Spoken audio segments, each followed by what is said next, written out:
آج بھی election commission میں فارم 47 کی بازگشت سنائی دی، جب ابھی ہم رانا صاحب میرے ساتھ کھڑے ہیں، NA 141 پی ٹی آئی کے کینڈیڈیٹ تھے سائے وال سے، اور یہ NA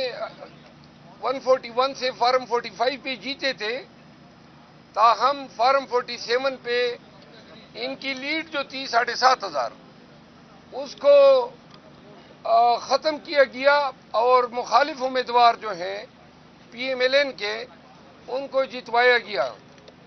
آج ہماری نالش پہ سماعت تھی، دوسری سائٹ کی وکیل نے مہلت طلب کی ہے۔ آج کی ایک اہم خبر میں آپ کو دیتا ہوں۔ اسلام آباد ہائی کورٹ میں بانی چیئرمین PTI عمران خان صاحب کی طرف سے میں نے اڈیالہ جیل کے سپرڈنٹ کے خلاف توہین عدالت کی درخواست آج دائر کی تھی، جو کہ اس میں آج سماعت ہوئی۔ 10 ایام قبل اسلام آباد ہائی کورٹ کے جج صاحب محترم سردار اعجاز اسحاق خان نے یہ حکم جاری کیا تھا کہ عمران خان کے ساتھ جب بھی ان کی قانونی ٹیم کی ملاقات ہوگی تو جیل حکام کی طرف سے کوئی بھی 2 نازل شدہ فرشتے جو ان کے 2 محتاط اہلکار ہوتے ہیں، ایک ہماری جانب بیٹھ جاتا ہے، ایک خان صاحب کی جانب، اور ہماری تمام گفتگو وہ سماعت یا سنتا ہے۔ دوسرا، ہم نے یہ عذر اٹھایا تھا کہ ہمیں کوئی کاغذات ان کے پاس لے جانے نہیں دیے جاتے،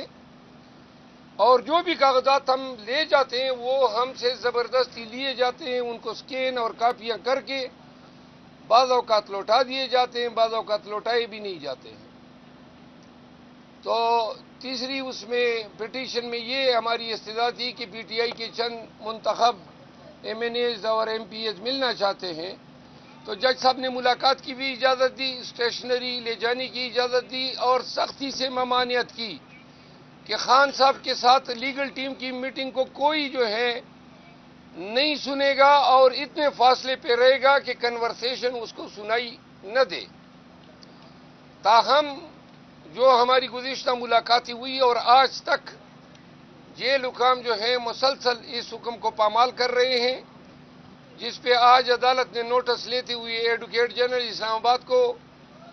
نوٹس کر دیا ہے، اور ساتھ میں جیل سپرڈنٹ اڈیالہ اسد وڑائچ کو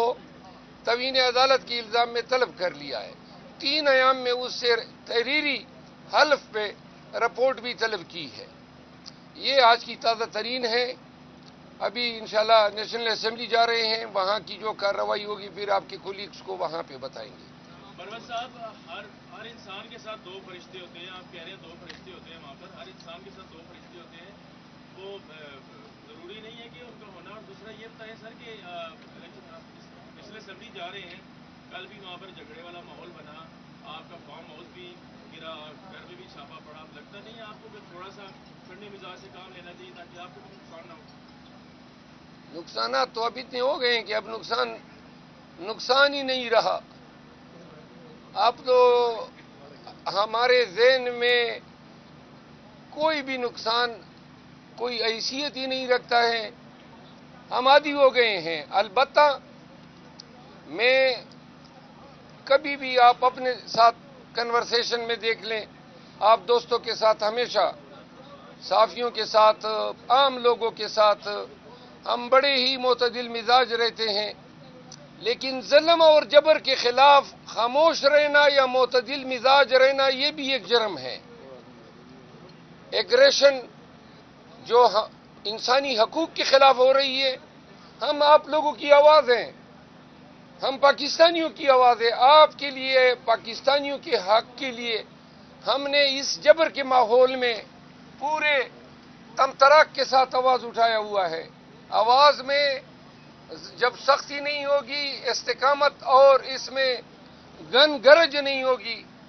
تو لوگ شاید یہ سمجھے کہ آواز کمزور پڑ گئی ہے۔ صرف جابر کے خلاف، ظالم کے خلاف اور طاقتور کے خلاف جو ہے آپ کو ہماری آواز میں گن گرج سنائی دے گی۔ آپ شریف آدمی کو دیکھیں، اس کے ساتھ جب بھی ہم کلام ہوتے ہیں ہماری نظریں ان کے پاؤں پہ ہوتی ہے۔ مروان صاحب، کل جب عمر ایوب کی تقریر چل رہی تھی اور آپ